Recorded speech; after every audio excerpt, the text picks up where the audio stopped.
A single city held the dream of 2 centuries, Acre, glittering on the coast of the eastern Mediterranean, was more than just a port.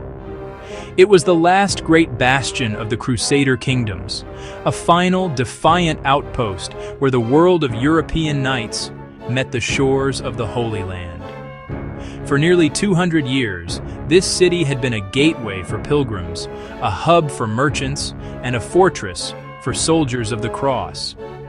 Its fall in the spring of 1291 would not be just the loss of a battle or the capture of a town. It would be the closing of a book, the moment when the long, bloody, and fervent age of the Crusades in the Levant finally came to its dramatic and violent conclusion. The loss of Acre was the end. The city itself was a marvel of its time, a bustling cosmopolitan center filled with people from every corner of Europe and the Near East. Italian merchants from Venice-Genoa had their own quarters, their ships filling the harbor with goods from distant lands. To understand the battle for Acre, one must first understand its place on the map. The city sits on a small peninsula jutting into the Mediterranean Sea, forming a natural, protected harbor on the northern coast of modern-day Israel. Imagine a hand reaching out into the water. The city occupied the thumb and the curve of the palm, creating a safe bay for ships. To the north and east, it was protected by a formidable double wall, studded with imposing towers. To the south and west, it was guarded by the sea itself. This geography made Acre a strategic prize, a vital link between the land-based Crusader territories and the naval powers of Europe that supplied them with men, money, and hope. The history leading up to 1291 was a long and storied one. Acre had been captured by the First Crusade, lost, and then famously retaken by Richard the Lionheart in 1191 during the Third Crusade. For the next century, it served as the de facto capital of the Kingdom of Jerusalem after Jerusalem itself was lost. It was the administrative, commercial, and military heart of Outremer, the land beyond the sea. The city's defenses were legendary, a layered system designed to bleed an attacking army dry. But walls are only as strong as the people who defend them. By the late 13th century, the Crusader states had been shrinking for decades, whittled away by internal squabbles and the relentless pressure of a powerful new enemy. Acre was the capital of what little remained, an island of Christendom in a sea of rising Mamluk power. Its existence was a daily provocation to the sultans in Cairo, who were determined to cleanse the coast of the Franks. This final chapter began with a promise broken. A truce had existed between the Crusaders and the Mamluk Sultanate, but it was a fragile peace. An incident involving newly arrived Italian Crusaders attacking Muslim merchants in the city's market gave the Mamluk Sultan, Al-Ashraf Khalil, the pretext he needed. He declared the truce void and vowed to take Acre, to finish the work his predecessors had started. The call to arms went out across his vast empire, from Egypt to Syria. The full might of the Mamluk war machine was about to be unleashed upon the last Christian capital. The final siege was about to begin, and the world was watching. The siege began on April 6, 1291. The Mamluk army that arrived before the walls of Acre was a terrifying sight, a vast sea of tents, banners, and men that stretched for miles across the plain. Chroniclers claimed their numbers exceeded 100,000, a figure that, even if an exaggeration, dwarfed the roughly 15,000 defenders inside the city. Sultan Khalil established his magnificent red tent and a command post on a hill overlooking the city, from which he could direct the assault. The Mamluks methodically encircled the city's landward side, their lines stretching from the sea in the north to the harbor in the south, cutting off any hope of escape or reinforcement by land. The only lifeline left for Acre was the sea. The first phase of the siege was a relentless, thunderous bombardment. The largest engines, nicknamed the Victorious and the Furious, hurled massive stones day and night. The constant crashing terrorized the population and wore down the defenses. Defenders worked tirelessly to repair the damage, but for every stone they replaced, a dozen more came crashing down.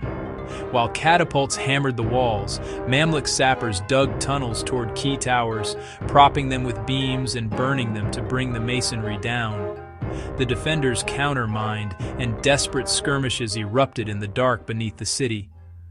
As April turned into May, the relentless Mamluk assault began to create visible weaknesses in Acre's legendary defenses. The bombardment focused on a section of the outer wall near the aptly named Accursed Tower. Day after day, the giant stones slammed into the same spot, pulverizing the mortar and shattering the masonry. Under a hail of arrows and stones, defenders plugged gaps with timber and sacks of earth, but it was a losing battle. The outer wall began to crumble, and the Mamluks prepared for their first major assault. Mamluk soldiers, whipped into a frenzy by drums and trumpets, surged in waves toward the rubble-filled gaps, and were met by Templars and Hospitallers who formed a steel wall of shields and spears. The fighting was hand-to-hand, a chaotic clash of blades amidst dust and debris. For days the defenders held the line, but the Mamluks rotated fresh troops while the exhausted garrison could not. A crucial moment came with the collapse of the Accursed Tower, its foundations burned out by sappers. The massive structure fell with a deafening roar, opening a vast breach. The defenders fell back to the inner wall, abandoning the outer defenses. Morale cratered as the enemy pressed into the heart of the city. The space between the two walls became a bloody killing field. In the harbor, wealthy citizens and any who could pay bought passage to Cyprus. Crowds surged the docks. Overloaded ships capsized and sank, while others sailed away, leaving thousands behind. Watching the ships depart was devastating, a sign that the city's leaders had lost all hope of victory. Guillaume de Beaujeu, the Grand Master of the Templars, was the soul of the defense. A seasoned and respected warrior, he moved along the walls directing his knights, inspiring courage in the weary soldiers. During an intense assault near St. Anthony's Gate, as he rallied his men, he was struck by a Mamluk arrow. He stumbled back, reportedly telling his knights, "I am not dying, I am wounded," before being carried away. He died that night, and with his death, much of the city's spirit died as well. Fear was a constant companion inside Acre. The unending bombardment, smoke from burning buildings, and the screams of the wounded created an atmosphere of pure terror. Hospitals run by the Knights Hospitaller were overwhelmed. Surgeons worked by torchlight to save men wounded by arrows, swords, and falling masonry. Civilians huddled in cellars and churches, listening to the battle and praying for a miracle that would not come. Yet even in doom, courage flourished. Otto de Grandson fought with distinction. Jean de Villiers, the Hospitaller Grand Master, was grievously wounded but survived evacuation. Ordinary citizens and merchants took their place on the walls, fighting beside professional soldiers, for their homes, their families, and their lives. Early on, they watched for a European relief fleet. Weeks passed with no sails. Hope withered and was replaced by grim acceptance. Leaders who evacuated, like the King of Cyprus, were seen as abandoning their people. Those who stayed, like the Templars, became legends. The final days of Acre testified to the fragility of human hope and the resilience of the human spirit. Their resistance came from refusal to surrender, not hope for victory. The final decisive assault came on May 18th. Before dawn, under a massive dust storm, the Mamluk army attacked all along the line. There were simply too many of them. The exhausted defenders were overwhelmed. They fought desperately in the streets, in the alleys, from house to house.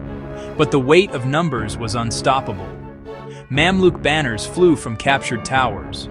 The inner wall was breached. The city was lost. Panic engulfed Acre. The defense collapsed into a scramble. Streets to the sea clogged with a terrified mob. People were trampled. At the waterfront, horror ruled. Refugees threw themselves into the water while soldiers cut them down. The sea became a grave for many. Pockets of resistance held. Most formidable was the Knights Templar fortress, a massive compound on the shore. Hundreds of soldiers and civilians took refuge as the gates were barred.